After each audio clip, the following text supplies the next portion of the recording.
You know, for someone called the Speedster, you're not fast at all when it comes to making videos.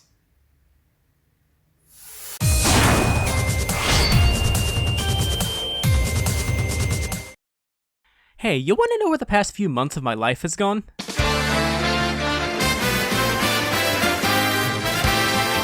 I said at the end of my last video that I was going to lose my life to Ultimate when it came out, and whoo boy has this wonderful thing been sucking the hours out of me. With all the characters that have ever been in Smash all together in one game, there's so many possible games and intense battles that can be fought out with all your favorite fighters, as well as the incredible other content that's available. Individualized classic modes, an entire single-player story mode, an online service, just so much to sink your teeth into. But we're not here to talk about all that.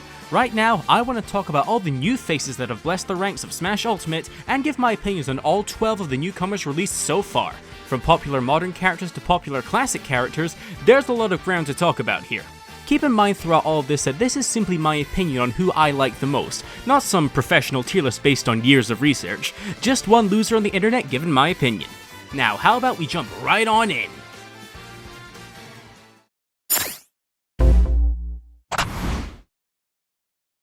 You may be able to guess this about me, but I don't really play a lot of real fighting games. Other than Smash, none of them besides a very small select few have ever really grabbed my attention in any way, and even then, my fingers are just a bit too stupid to do any real technical things.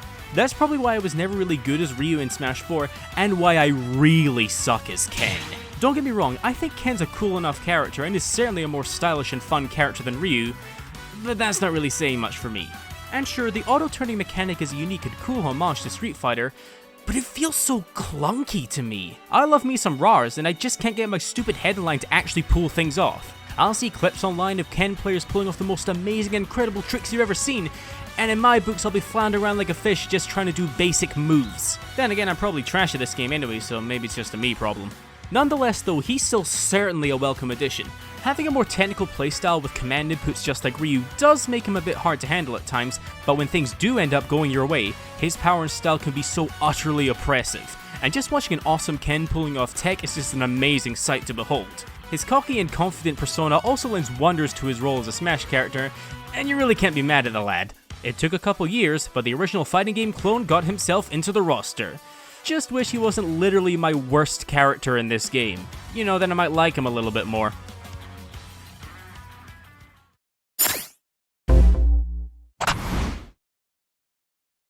I hate to make it seem like all the new Echoes are bad, but I'm not doing a good job of these being back to back. Next up, we have our tomboy princess, Daisy. Yes, I'm well aware that Daisy and Peach are easily one of the best characters in the game at the moment, and I understand plainly why. All their float-based combos, their insane shield pressure and neutral game, and just how much strength these lovely ladies have, being on the receiving end of one of their booties is a scary proposition. My problem is that I find them pretty boring to play as personally, and pretty damn annoying to fight against since some genius decided float should count as a full hop so all those stupid aerials aren't weakened by the short hop multiplier. This is turdness at its maximum. The only real consolation in this whole thing is that I do find myself liking Daisy a little bit more than Peach. When Peach does some stupid combos and wins matches, her characterization and sassiness just makes her feel so smug and just rude. You don't have to rub it in my face, you cunt. Daisy, on the other hand, is so much more bouncy, like she's just happy to be here and having a good time, at least making it that little bit more fun to play. How can I really be mad at her when she's so peppy and rocking that tomboy aesthetic? At times I can't help but stop in the middle of a match to pull out a woohoo! The Mushroom Princesses are stupidly good characters in this game for so many reasons, and it shows in almost every aspect of their design. But tier lists aren't the be-all and end-all, like I said before. Sorry Daisy, but I just don't find you or Peach that fun to play as, honestly. Not much else I can really say.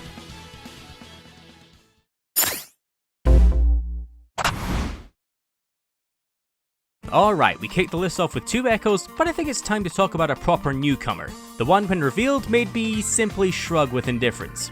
We have Isabelle. For most players in the Smash community, this little pupper is either the most precious and adorable character ever, one of the most tilting and annoying characters in the whole game, or both at the same time.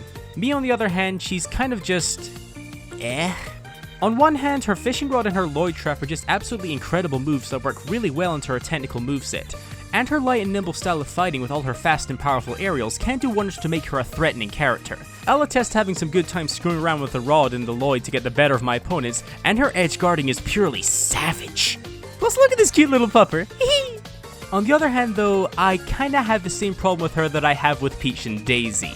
I just don't find her as fun to play as the other characters. Playing against her can be a frustrating as hell ordeal if they decide to camp and just play overly defensive, and when it comes to having her in my hands, nothing seems to ever quite flow as naturally as I want it to. I end up having to resort to the same campy and defensive play I hate fighting against, and it just robs all the enjoyment out of playing her to me. At the very least, I can appreciate how peppy and adorable she is, as well as all the wonderful memes and jokes that have come out from her inclusion. She definitely deserves a spot, and she's a welcome addition in my book, just don't expect me to be using her unless I get her on random for some reason.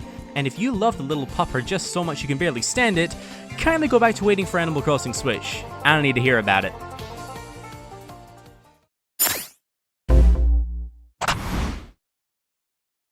Man, I've really just been talking crap about all the new characters so far, haven't I? Luckily though, we can just get right into the positives now. It's time to vanquish the darkness! I'm not even the biggest fan of Castlevania, but even I was jumping out of my seat when Simon Belmont was revealed for Smash. Not only did we get such an awesome trailer that ended up rustling the jimmies of a fair few people, but that meant one of the missing NES icons was finally joining his brethren to kick some ass. And they did a great job of translating the iconic character into a fighter. From his items and moves carrying all the references and style from the Castlevania series, capturing that original box art design and remaking it in stunning HD, and, of course, making him a pretty fun and creative character. All his different items, all the ways he can use his whip, even all of his flips and tricks make him certainly a threat on the battlefield, and just looks really cool to simply watch. I'm even amazed at just how well they managed to translate the design philosophy of the Castlevania games into his gameplay. It may be simple to understand him at a basic and beginner level, but as you face harder opponents in opposition, you have to play that much more tactical and smarter in order to outplay the competition. That, and that most of your deaths will be from getting knocked off the stage at low percent. Despite that little quirk, Simon always feels damn good to play as with his wicked talents in stage control, trapping opponents, and can do some nutty and stylish combos if people put in the time to learn them. Or if that's not your cup of tea, there's always the option of making him throw stuff the character. You'll make plenty of friends that way, I can attest to that. Good to see you here, Simon, even if you bring out the worst in some players.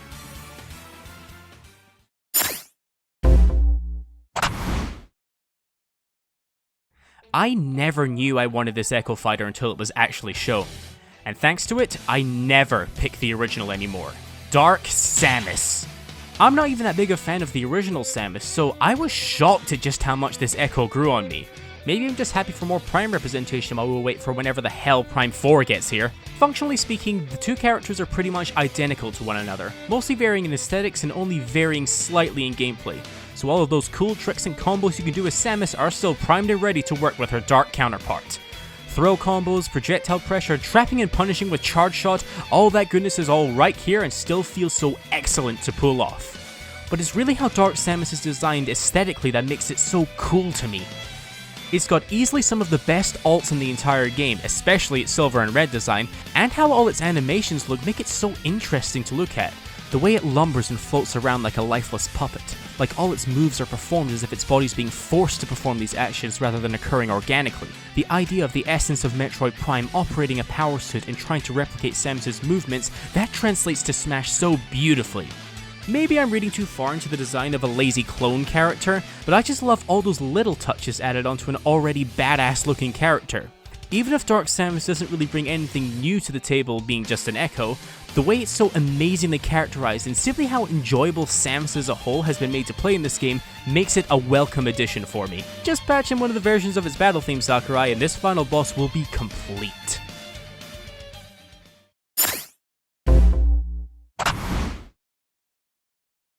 I'm well aware it probably makes no sense to do this, but we're doing it anyway. Richter gets his own spot on my Newcomers list, 2 spots above Simon. And yes, I know fine well the literal only gameplay difference between these two characters is the properties of their holy water, but I like Richter enough to put him 2 spots higher than Simon. Yes, you're all officially free to stop respecting my opinion now if you hadn't already. My enjoyment of a character is predominantly based on gameplay, of course, but aesthetics and all the little extra details play an important part for me too. Right away, this bad boy's got the privilege of being voiced by David Vincent of all people. That's immediately giving him a heck ton of points in my book. His voice lines and delivery are just that little bit better than what Simon's voice actor can offer, and just overall makes his characterization that much more enjoyable. Even his taunts and victory animations have some extra splashes of personality to give him that sparkling charisma everybody loves. Other than those few differences, I'll admit it literally is just having another Simon in Smash, which can simply mean another projectile spamming Belmont to annoy all the casuals and crybabies online. I still hold true to my thoughts of the Belmonts being incredible and stylish characters when all their tricks and techniques skillfully blend together. And just how much of a love letter both of these guys are to the franchise they hail from makes them easily wonderful additions in my book. Richter is just the one out of the duo that appeals to me more, his design and extra characterization giving him that little bit more to be a more memorable character. And that little bit of extra enjoyment gives him his own spot 2 places higher than Simon. It doesn't really matter though, pick the Belmont of your choice. I mean, people will call you Cancer either way, so you should probably just have fun with it.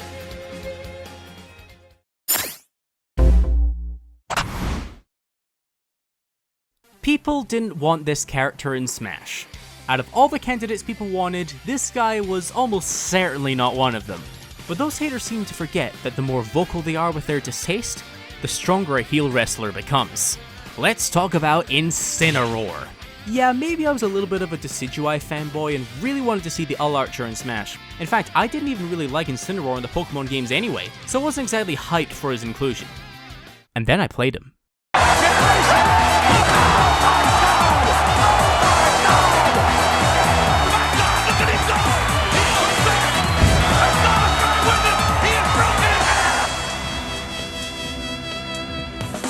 INCINEROAR might suck as a Pokemon, but he is utterly fantastic as a Smash character.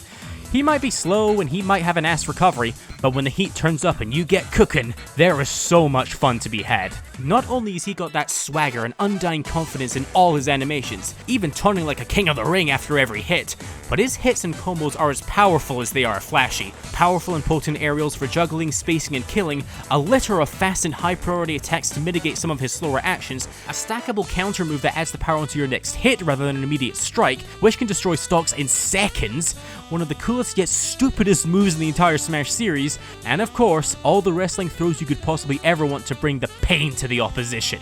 Everything about INCINEROAR's playstyle is just so over the top and ridiculous that you can't help but have a stupidly fun time just slamming opponents into the ground or sending them soaring off the stage. All with a cheeky smirk on the kiddie's face. Sure, he's not exactly an excellent character and I would never actually bring him out in a serious match, but when I'm just mucking around and want to have a chuckle, the kiddie's taking the ring and cracking a few skulls.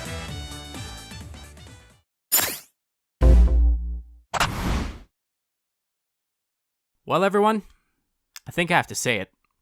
He got his chance another day. The final Echo added to the roster and officially the 4th Marth we have in Smash, CHROM. After all that time spent memeing and joking around about CHROM so narrowly missing out on Smash 4 to his best friend and his daughter, I really was genuinely happy to see him finally be playable. Not only is this a character I genuinely like from the Fire Emblem series, especially with Matt Mercer giving his dulcet tones to the role, but he is most definitely a strong and absolutely high-ranking character in the metagame. Being an Echo fighter of Roy, this gives him all he needs to be one hell of a rushdown powerhouse sword fighter, dishing out combos and racking up damage in seconds flat, the average damage across his blade as opposed to sweet spots, allowing him the privilege of consistent and devastating strings that can easily wipe out opponents in seconds flat. And then we have the infamous move, the big move that separates him from Roy, his up special. While it is almost certainly a worse recovery move, it does have the benefit of killing opponents at 0. I don't know about all you, but I call this the no fun zone. It was such a big deal at the start of Ultimate that they actually came out and nerfed it in patch 2.0, and even then it just makes it so CHROM dies first rather than second. Still a really stupid move though. Really though, there's not too much to say about CHROM, seeing as he's the echo of a character that was originally the clone of another character. He really is just a Lucina-fied Roy with a different up special, carried along mainly because of the meme magic of his character as well as those out there who genuinely like the character. For me though, that's more than enough to make me happy to have him here. The perfect final Fire Emblem character for Ultimate's roster. The final Fire Emblem character.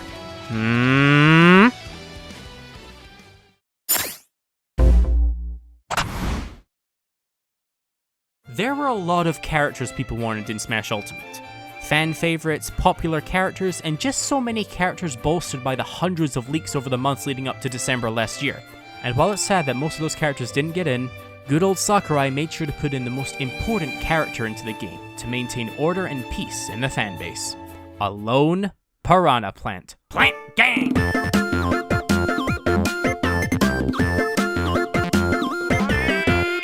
let me be straight with you all. This silly little things reveal made me laugh so hard, I thought I was going to be waking people up when I was watching it at midnight down here in Australia. Who the hell even thought this random enemy from the Mario series is ever spawned in Smash? And what madman made it an actually functioning character that's shockingly fun as hell to play as? Look at Batui, look at Piranha, look at goddamn Stretchy Boy! It's really hard to think of a character that can be so hilariously ridiculous and enjoyable to play at the same time. All manner of creative and unique moves, so many animations and motions that you can't help but get a chuckle at, and did I mention his attacks can actually win you some matches here and there? It's far from the best character in the game, but all the fun antics and wacky hijinks this little houseplant can get up to leaves me no choice but to put him pretty high on my list. I'm sorry, but the whole nonsense that Cloud Strife or Solid Snake can fight against a frickin' Piranha Plant in an old fisticuffs match just makes Ultimate one of the best fighting games ever made. Of course, only a mad genius like Sakurai would put a random generic enemy in as a fighter, and actually make it one people could fall in love with. Easily one of the most creative and stupidest additions to the roster ever, and one I am more than happy with.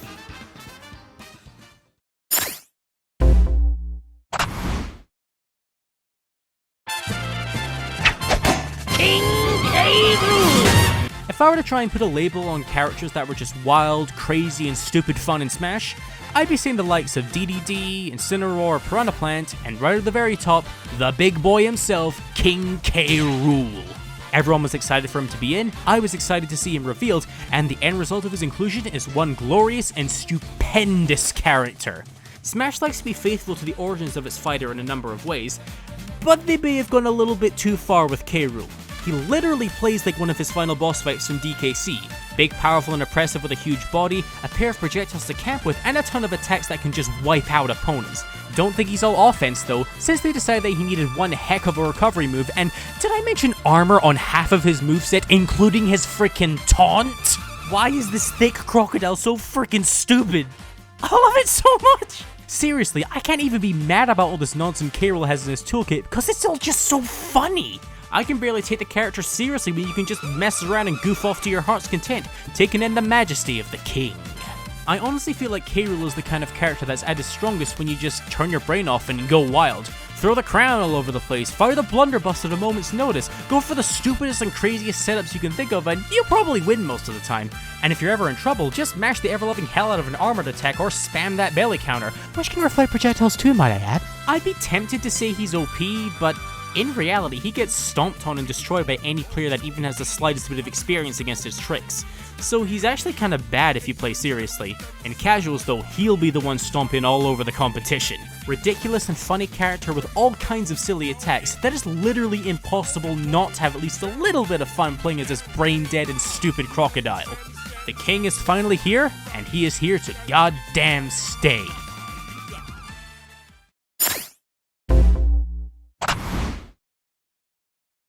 I was pretty indifferent to this character when they were revealed. I knew they were going to get into the next Smash game even before the announcement of Ultimate, and I largely couldn't care less about them either way. Then I got the chance to play a demo of Ultimate before its release, and figured I might as well give them a shot. And Inkling blew my expectations out of the water. I had this whole narrative in my head about Squid Kids being this tactical zoner, with all manner of projectiles and weapons like in their home games, so the fact that they're this zippy, fast rushdown and combo character was such a ridiculous shock to me. I mean, excuse me? What was more shocking than their playstyle was just how much I was going to fall in love with them. Inkling is almost certainly a fun character to play, just from the way they move so fluidly and smoothly around the stage, along with a collection of weapons from their home turf that set them apart from the rest of the cast. Even their ink mechanic can make mundane matches all that more colourful and exciting, especially when you can get some on your opponent and really make them pay for it. All these flashy moves and attacks aren't just for show though. When played well, Inkling has the potential to shut down so many opponents and utterly dominate the stage. With their collection of fast, powerful aerials that can work in almost every scenario, projectiles that can control so much space around them, and incredibly good recovery on top of the ink mechanic that can make every facet of their moveset that much more terrifying, a well-played Inkling is something that is to be feared. Roller burpees, splat bomb traps, all the ridiculous aerial combos and pressure. You were supposed to be a Zoner Inkling! Why the hell are you so good at rushdown? From being a fun and interesting character that sets themselves apart from the rest of the cast, as well as being a strong and very competent fighter on top of that, I spent a good number of hours playing as these little squid kids. So much so that they're looking to be one of my secondaries in this game. One of my many secondaries that I'm working on since I can't pick one to save my life. In my mind, Inkling does everything right for a Smash character. Fun to play, great design, strong potential on the battlefield, all wrapped together in an epic little package. But they're not my favorite newcomer though. That can only be one character.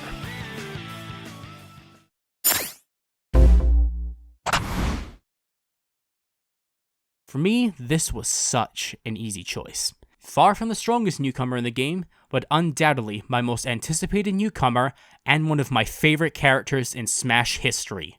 Ridley.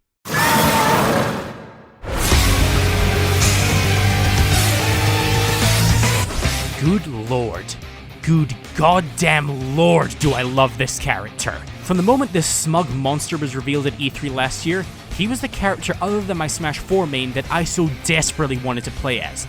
And when I got the chance to play a demo at PAX Australia last year, he was my first and most played character of the demo, and he did not disappoint me in the slightest. I mean, just look at this freaking monster! Fans of Ridley were waiting for literally more than a decade to finally get their chance to play Samus' arch nemesis, through boss fights and stage hazards before Sakura decided that he finally deserved his chance to shine. Even if it means he's got to be hunkering low to bypass that Sakurai height restriction. Looking a bit lanky there, eh lad? But you best not think that he's even a little bit of a slouch on the battlefield. He may be cut down from his impressive size, but when he starts laying into you with his powerful and fierce aerials, chasing you across the stage and sending you flying off the screen at ludicrous percents, he's going to feel like the monster he most certainly is. He'll pierce you with his tail, crush you with his wings, char you with his plasma breath, drag you across the entire damn stage or down the nearest pit. Every single attack he can throw at you guaranteed to leave a huge impact on almost every character. And even with all of this, they still managed to translate his personality so perfectly into his on-screen appearance. He's not just some mindless creature just slaying everything he can get his hands on. He's smart, calculating, and above all else, deliciously malicious. He relishes in every hit, wanting to make it as excruciating and painful as possible for anyone who should go up against him. All for him to shoot you that sinister grin. And it feels so amazing to have this walking arbiter of doom in my hands to wreak havoc with. He's far from the best character of the game, what with his lackluster recovery and his incredibly large hurtbox letting him get boxed by other characters, but I know for certain that he is one of my favorite characters introduced to the series, and one I will gladly throw out at any time. I'm the Speedster, and Ridley is my uncontested favorite of the newcomers in Ultimate so far. We still have more DLC characters to come, and plenty of patches to come in the future, so this list is in no way complete. In fact, I'll be making videos for each of the DLC characters released with my impressions of each of them, and when all the characters are here, I'll be able to give a much more informed and complete version of this list. Until then though, the murderous, cunning space pirate shall reign supreme.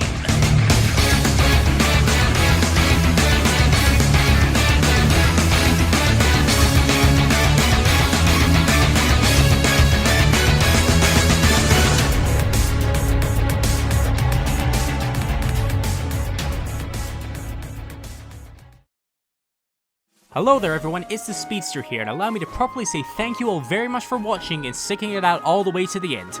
Let me take the chance to thank my generous patrons right off the bat. Special thanks to my Platinum tier patron Crossbrain, and to my Silver tier patron Berchi373. You're both incredible and wonderful people, and I appreciate your ongoing support. Feel free to check out my Patreon if you want, follow me on Twitter, and if you're up for more videos, why not check out the last video I did on life-consuming games. It might do a bit of a good job explaining why I'm gone for such long periods of time. Don't worry, it's gonna get better in the near future, I promise that much. Well, that's it for the video. Hope you all enjoyed it, and you all have a great day now. See ya!